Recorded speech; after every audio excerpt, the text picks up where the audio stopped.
قبل كل كلام اللهم صل على سيدنا محمد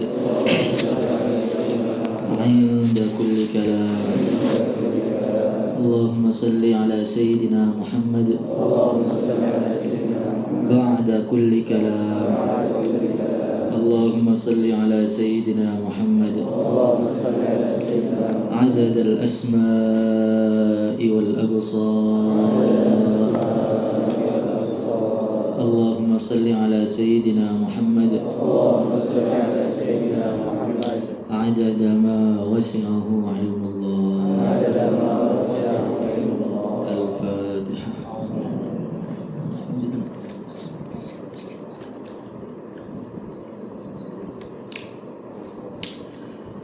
Bismillahirrahmanirrahim. Ayyuhal walad, wahai anakku. An-nasihah, nasihat sahlatun adalah mudah. Wal muskilu, yang susah qabuluha adalah menerima nasihat. Li'annaha, karena menerima nasihat fi madzaki muttabi'il hawa, menurut perasaan orang yang mengikuti hawa nafsu, murratun adalah pahit. Idil manahi, karena perkara yang dilarang, mahbubatun adalah menyenangkan, dicintai, fi qulubihim, di hati mereka, wa alal khusus, apalagi liman, bagi orang kana talibal ilmi rasmi, pencari ilmu-ilmu dari kitab-kitab. Wa mustaghilan, dan orang-orang yang sibuk, fi fadlin nafsi, untuk meningkatkan keutamaan diri, wa manaqibid dunya, dan keutamaan tingkatan-tingkatan dunia. Fa innahu, karena dia, yahsabu, menyangka, annal ilmal mujarrad lah, bahwasanya ilmu saja, sayakunu najatuhu, sayakunu, bakal ada, najatuhu, keselamatan dia dengan ilmu saja, wa khalasuhu, dan selamat dia, fihi, di dalam ilmu saja, wa annahu, dan bahwasanya ilmu saja, mustaghnin, cukup, anil amali, dari amal. Wa hadza, ini i'tiqadul falasifati, adalah i'tiqadnya ahli falsafat. Subhanallah, maha suci Allah al-azim yang maha agung. La ya'lamu, tidak mengetahui, hadal maghrur, orang yang tertipu ini, annahu, bahwasanya, hina hasala, ketika dia menghasilkan al-ilma, ilmu, idza lam ya'mal bihi, ketika dia tidak mengamalkannya, yakunu al-hujjatu alaihi, maka ilmu itu hujjah alaihi, membahayakan dia, akan pasti lebih lagi. Kama qala Rasulullah sallallahu alaihi wasallam, asyaddun nas, manusia yang paling berat adzaban, azabnya, yaumal qiyamati, pada hari kiamat, alimun, orang alim. La yanfa'ullahu bi'ilmihi, yang Allah tidak memberi manfaat kepada dia, bi'ilmihi, dengan ilmunya. Wa ru'iya annal Junaid qaddasallahu sirrahu, ru'iya fil manam, dilihat beliau, ditemui, fil manam, dalam mimpi, ba'da mautihi, setelah beliau wafat. Faqila lahu, maka dikatakan kepada beliau, mal khabar, bagaimana keadaan, kabar tuan, ya Abul Qasim. Qala, beliau mengatakan, tahat, telah jatuh, tilkal ibarat, ibarat-ibarat itu, wafaniyat, dan telah hancur, tilkal isyarat, isyarat-isyarat, wa manafa'ana, dan tidak bermanfaat untuk kita, illa rukai'at, kecuali beberapa rakaat, raka'naha, beberapa salat, raka'naha, yang kami salat, fi jawfil laili, di tengah malam. An-nasihatu sahlun wal mushkilu qabuluha. Nasihat itu memang mudah, apalagi sudah ustadz yang ngomongnya pinter-pinter, nasihat itu mudah. Apalagi dai-dai dai-dai undangan, pinter kalau ngomong itu. Nasihat itu mudah. Wal muskilu qabuluha, menerima nasihat kemudian diamalkan, itulah yang sulit. Maka ada ilmu yang bermanfaat. Orang itu selalu memahami ilmu manfaat itu kalau orang punya santri. Kalau orang nggak punya santri, tiba-tiba dia cuma jadi satpam di rumah, ilmunya nggak manfaat. Begitu kan? Kalau nggak ngajar, nanti dikatakan ilmunya nggak manfaat. Kalau orang santrinya banyak, pengajiannya banyak, majelisnya banyak, ilmunya manfaat. Tetapi bukan begitu aja sebenarnya. Ilmu manfaat itu apa? Bukan ilmu yang hanya diamalkan oleh santrinya jadi manfaat, bukan. Ilmu manfaat itu ilmu yang akan menyampaikan orang kepada ridho Allah. Itu yang manfaat. Baik dia punya santri atau gak punya santri.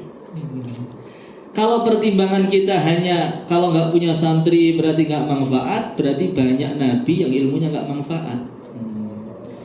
Banyak nabi yang ilmunya gak manfaat. Berani bilang nabi gak manfaat ilmunya.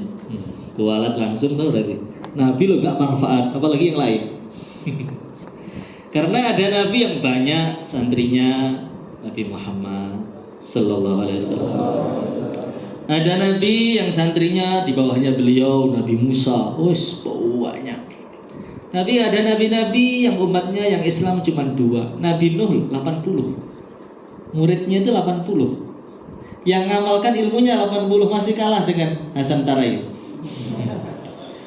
Jadi yang ngamalkan ilmunya Nabi Nuh itu 80 yang nerima beliau. Kalau kita punya pertimbangan yang banyak manfaat, berarti ulul azmi minar rusul, Nabi Nuh kurang manfaat, berarti dengan Tenggoro kalah gitu. Bukan begitu. Ilmu yang manfaat itu ilmu yang bisa mendapatkan, membawa dia kepada ridha Allah. Lah salah satu tandanya, kadang-kadang salah satu tandanya diamalkan orang, menjadikan orang sampai kepada ridha Allah. Itulah manfaat yang sempurna. Dirinya dengan ilmunya sampai ke ridha Allah, orang yang mengamalkan ilmu dia juga sampai ke ridha Allah. Dia usul dan membawa orang untuk usul. Itu yang paling hebat itu. Nabi Muhammad itu paling tinggi, bisa menghasilkan Sayyidina Abu Bakar juga, menghasilkan Sayyidina Umar, menghasilkan semua orang-orang Islam di dunia ini.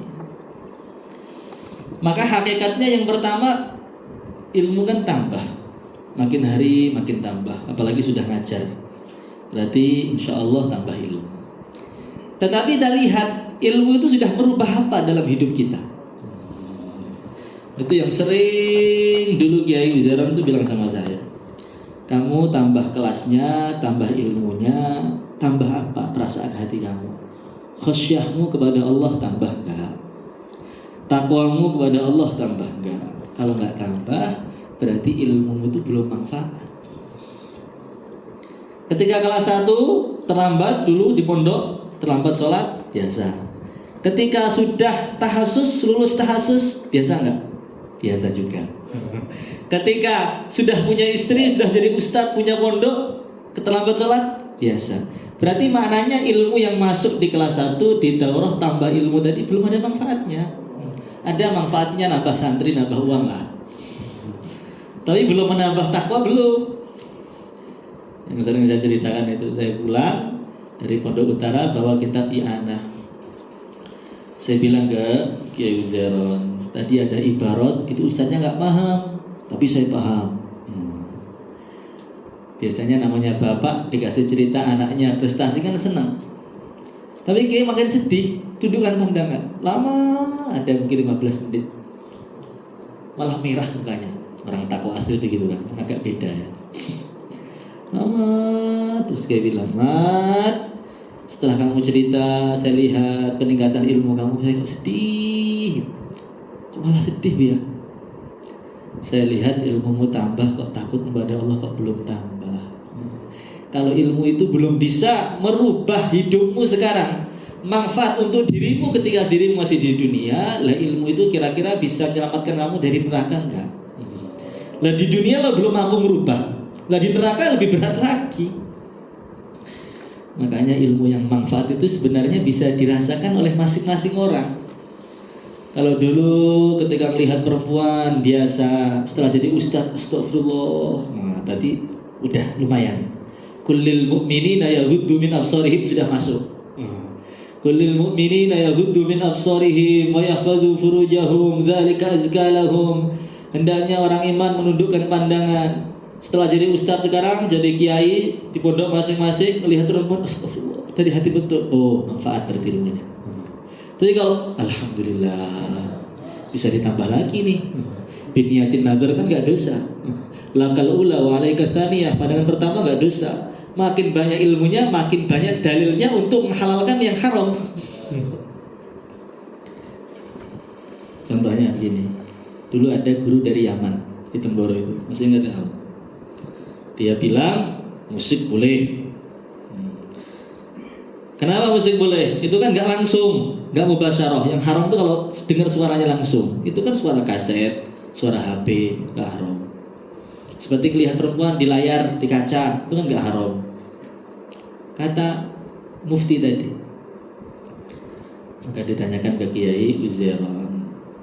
Maka beliau mengatakan istafti qalbak, rasakan pakai hatimu dulu. Kamu ngomong musik halal itu rasakan, cocok nggak kira-kira? Kalau hati masih takwa, nggak cocok itu. Tapi kalau hatimu sudah nggak takwa, oh cocok, sesuai dengan zaman, meringankan umat. Maka maknanya bagaimana ilmu yang manfaat itu yang pertama untuk diri kita sendiri. Sudah berubah apa? Sudah berubah rojaknya kepada Allah belum? Merubah khaufnya belum? Dulu kalau belum tahu hukumnya gunjing orang biasa. Sekarang sudah tahu hukumnya gunjing orang biasa enggak? Lebih biasa. Malah tahu dalilnya, hibah yang dibolehkan oleh syariat adalah satu. Malah tahu dalilnya. Masya Allah. Maka kita ini doa, Allahumma inni a'udzubika min ilmil la yanfa'. Kalau ilmu itu sudah memanfaatkan walaupun dikit aja, barokahnya itu untuk dirinya barokah dan menjadikan orang barokah. Itu masalahnya. Tapi kalau dirinya itu sudah gak barokah, susah orang akan barokah. Jurumiyah setipis apa? Kalau kita bikin kitab lebih baik berjurumiyah, gampang kan? Jurumiyah itu masih belum terlalu lengkap, susunannya masih acak-acakan. Tapi karena sudah barokah, ilmu beliau manfaat, dibuang di lautan loh, semua seluruh dunia yang ngaji jurumiyah. Padahal yang lebih sistematis banyak, yang lebih bagus banyak, yang lebih mudah dipelajari banyak. Kenapa masih pakai jurumiyah? Namanya ilmu yang manfaat. Untuk beliau sendiri juga wali yang manfaat, untuk orang lain juga menjadikan orang yang manfaat. Masya Allah. Ini kalau dalam ilmu tasawuf itu orang bisa menjadikan orang wusul, bisa menjadikan orang soleh. Itu yang menjadikan harus soleh dulu. Kisah-kisahnya wali-wali yang gurunya nggak wali tapi muridnya wali itu perlu dipertanyakan, ada sebagian ulama. Karena namanya wali itu akan keluar dari guru yang wali. Namanya orang akan menjadi soleh itu yang ngajari harus soleh juga. Makanya Kiai Uzairan bilang sama saya terus, saya ini di pondok itu demi Allah nggak pernah merasa jadi kiai. Kenapa? Saya itu merasa saya ini hanya khidmatannya guru-guru saya, khidmatannya Kiai Mahmud, khidmatannya Kiai Hamid, khidmatannya Sayyid Namul Hasan, Sayyid Muhammad. Tahu nggak supaya apa? Beliau mengatakan supaya apa? Mereka itu jelas orang makbul. Maka santri mereka itu santri yang istimewa. Ketika saya ini penerusnya, khidmatannya, maka akan datang di Temboro orang-orang yang istimewa. Murid-muridnya Kiai Hamid, muridnya Sayyid Muhammad akan Allah kirim ke Temboro dan akan menjadi wali-wali besar. Tetapi kalau kiainya saya, kata beliau, ya nanti yang datang yang orang yang sesuai dengan saya. Nggak tahu, saya lo nggak terlalu wali, apalagi murid saya. Padahal beliau wali. Maknanya bagaimana kalau kita ini sudah ngaku kiai, yang datang nanti murid yang sesuai dengan kiainya. Kalau kiainya innalillahi, muridnya masya Allah. Makanya kita itu biar santri kita itu ada walinya, kita tanamkan ini bukan santri saya, santrinya Syed Muhammad. Kiai Muhajir itu kewaliannya masya Allah, termasuk wali yang sangat tinggi derajatnya di Jawa Timur. Kiai Muhajir nanti insya Allah keluar dari pondoknya Jawahari wali murid. Tapi belum mengatakan yang dulu lucu loh, itu dari sini Mat, dari sini loh. Ngerasa bukan kiai itu dari sini, bukan dari sini. Kalau dari sini gampang. Saya ini masya Allah hanya murid, hanya khidmat di sini. Kalau di hatinya, oh, ana rabbukumul a'la. Fahasyara fanada faqala ana rabbukumul a'la. Itu dari sini. Jadi betul-betul saya tuh merasa khidmatan itu asli. Sehingga saya lihat di Temboro, masya Allah, itu ada rohaniyahnya Syed Muhammad. Nggak tahu siapa itu. Ada rohaniyahnya Kiai Hamid, ada rohaniyahnya Syekh Yasin Al-Padangi. Allah kirim santrinya ke Temboro, nggak tahu siapa di sini. Kan tadi Temboro semua kan? Berarti ada yang rohaniyahnya Kiai Syekh Yasin Al-Padangi, ada yang rohaniyah dakwahnya Syekh Inamul Hasan. Allah kirim ke Temboro semua kumpulan murid-murid istimewa tadi, akhirnya pulang di mana-mana pada laku semua. Lalu di pondoknya nggak terlalu tertib, tapi pulang payu kabeh. Masya Allah. Ini di Riau itu agak aneh. Pondok cuma sampingan 1 jam, ya ada santrinya sini. Ini setengah jam, ya laku. Padahal bentuknya kayak kandang sapi, ya laku. Masya Allah. Itu kayaknya biasa, kan? Tapi itu istimewa loh. Temboro itu ada istimewanya. Saya putar ke salah satu pondok terbesar di Jawa Timur, 4 mata. Gak ada yang berani ke pondok itu, karena pondok itu pondok yang mengatakan tabligh sesat dari masailnya dulu. Ini pondok yang masailnya paling hebat, nggak ada yang berani khususi. Maka saya langsung khususi datang ke sana. Assalamualaikum tanpa dalil. Nah, kayaknya ngelihat udah sepuh ya kan, tokoh NU nasional. Dari mana kamu? Temboro. Ngapain di sini? Kok asar banget. Saya bilang saya anaknya Kiai Uzairon. Biar nggak diusir kan. Oh, Kiai Uzairon, masuk. Loh. Bapakmu dulu itu kepala NU, nanti diambil jamaah tabligh. Langsung gitu. Maka dia bilang sama saya, masya Allah, hei, orang Temboro itu jawabane nopo tuh? Zikirnya apa orang Temboro itu? Jawaban apa Pak Yai? Saya lihat mereka itu kalau bikin majelis, bikin pondok kok laku semua, padahal nggak terlalu pinter. Ketidakpintaran Temboro dipahami oleh beliau. Orang-orang saya ini tukang masail, alfiyah, maju mundur, atret bisa.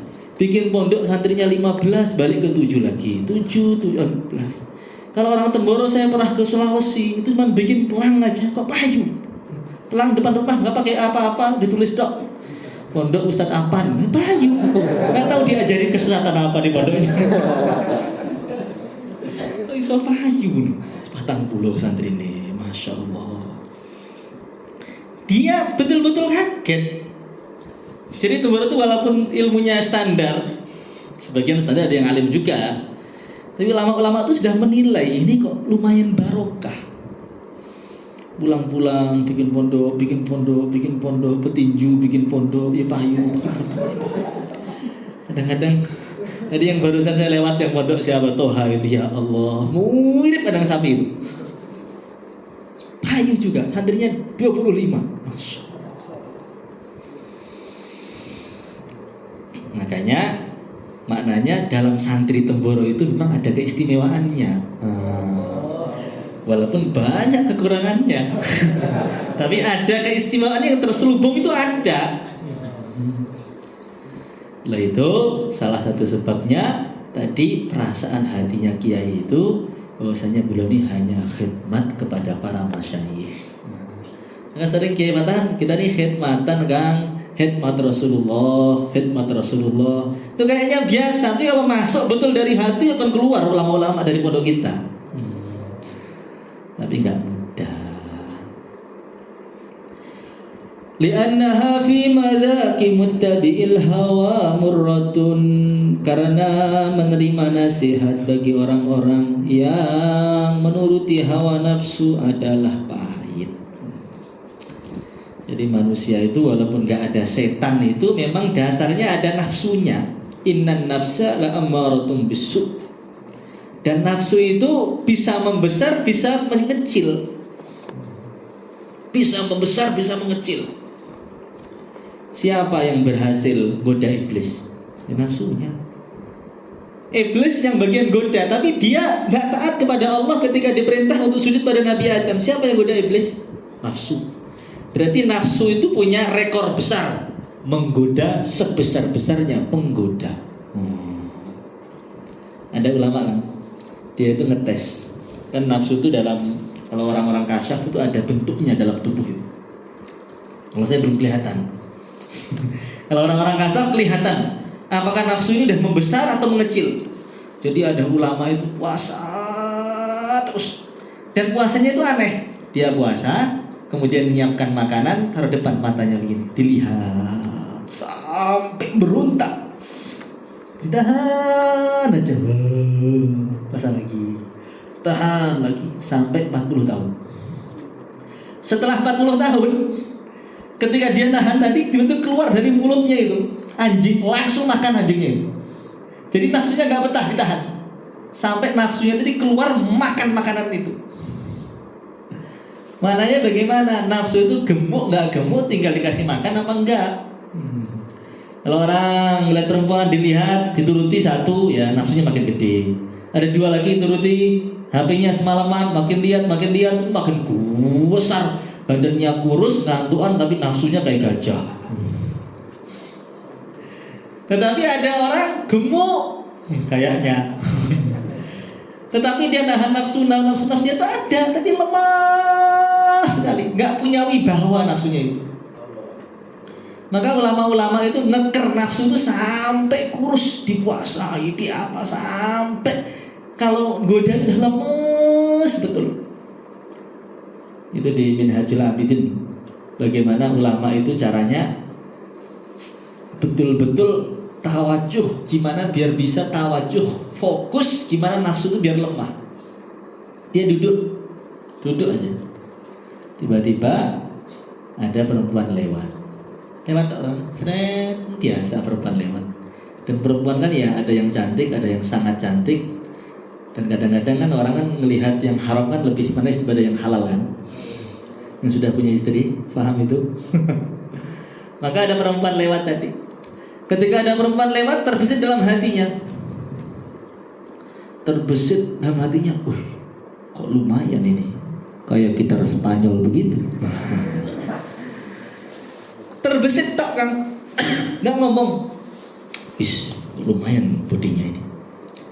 Langsung dia itu lari ke padang pasir, gulung-gulung di padang pasir, gulung-gulung di padang pasir. Ya nafsi al-hururah, ya nafsi al-hururah, hei hawa nafsu yang gampang tertipu. Apa kamu berani kamu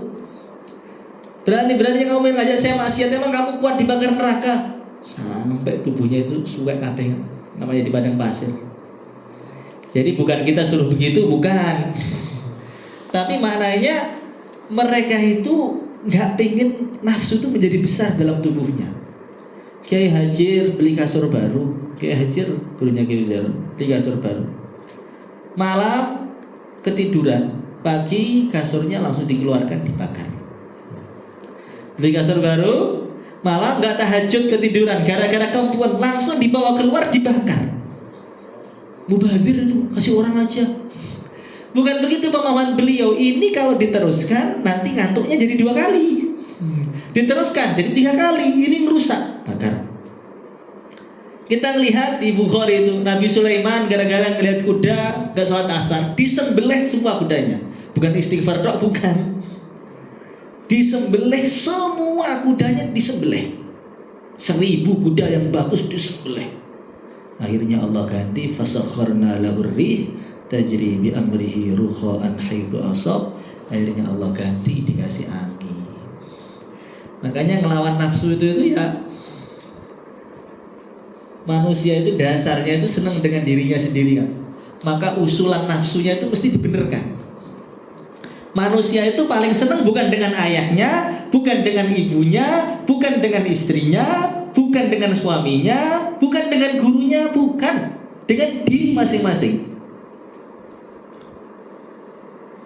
Kenapa orang suka dengan istrinya? Karena istri itu ketika dilihat menyenangkan matanya. Coba kalau istri sudah gak menyenangkan, emang suka? Enggak. Kenapa orang suka makan yang enak-enak itu? Karena makanan enak menyenangkan lidahnya.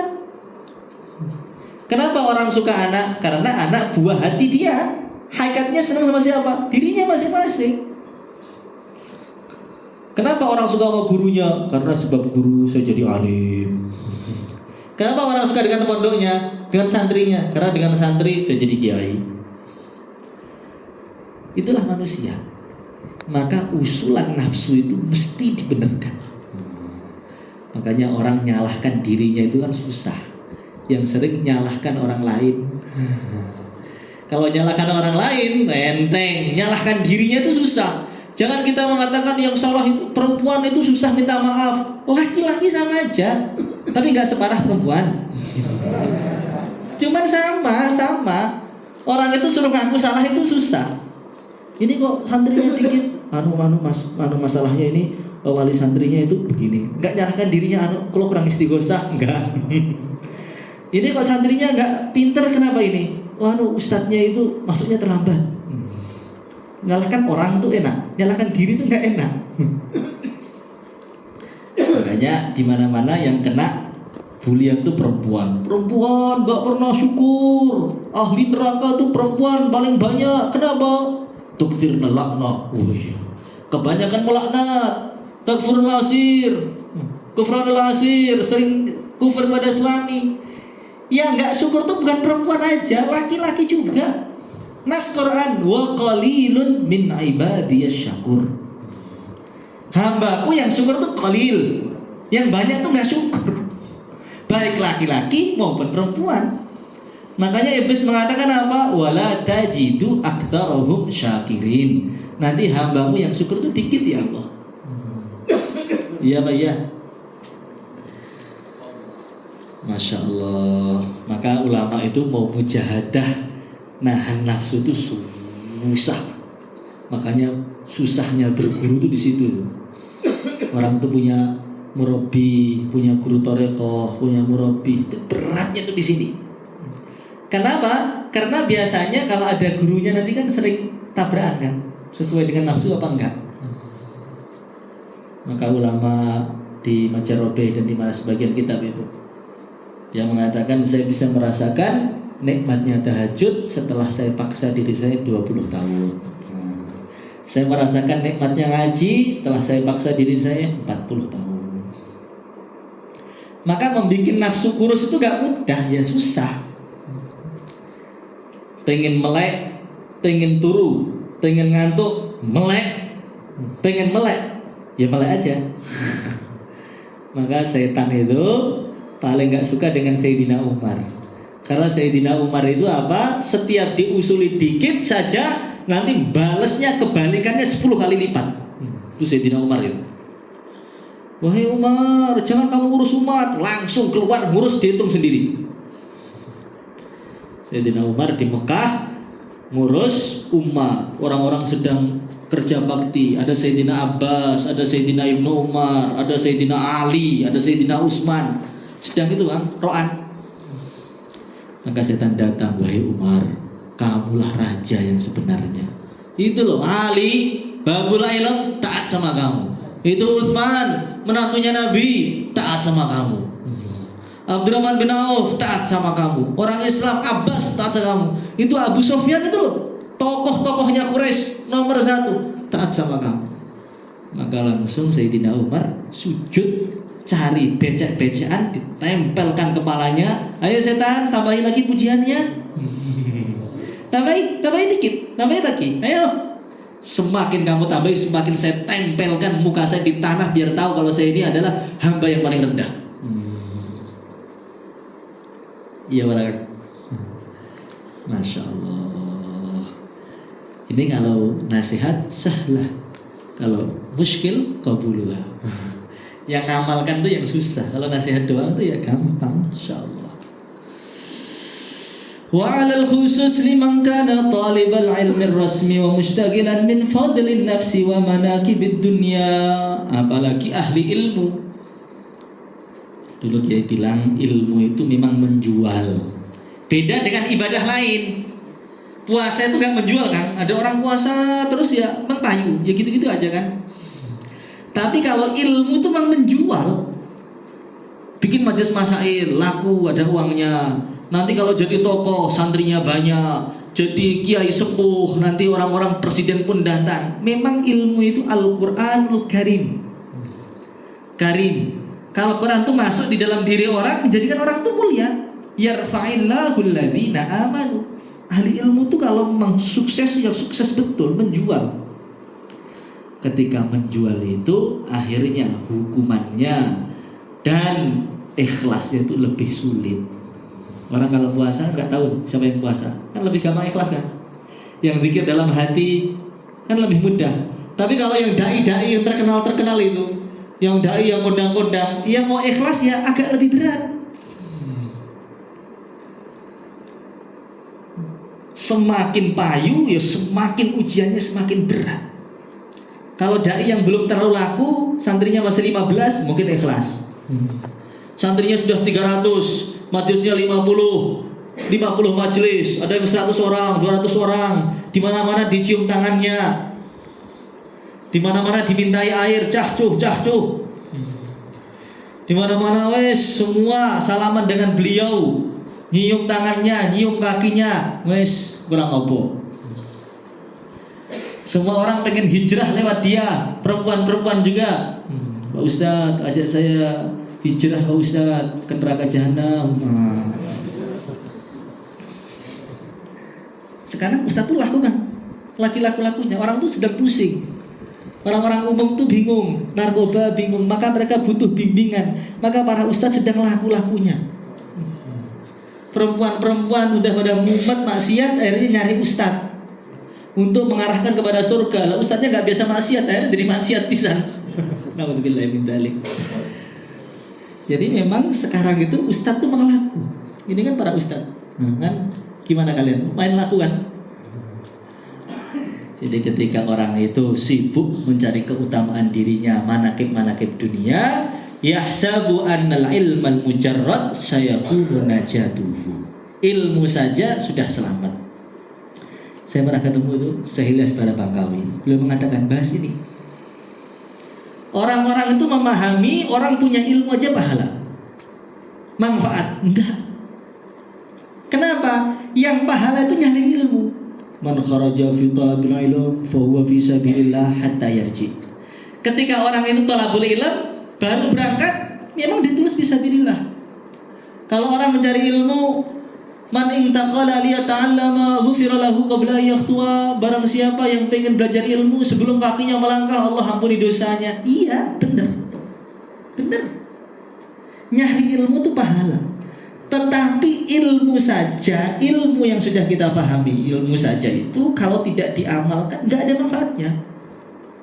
Contohnya begini, kita kan mondok di Temboro, ya kan? Wa annahu mustaghnin anil amal. Kita mondok di Temboro 8 tahun. Tahu fadilah baca Quran, musa hafal kabeh. Tahu fadilahnya qobliyah, ya. Tahu fadilahnya ba'diyah.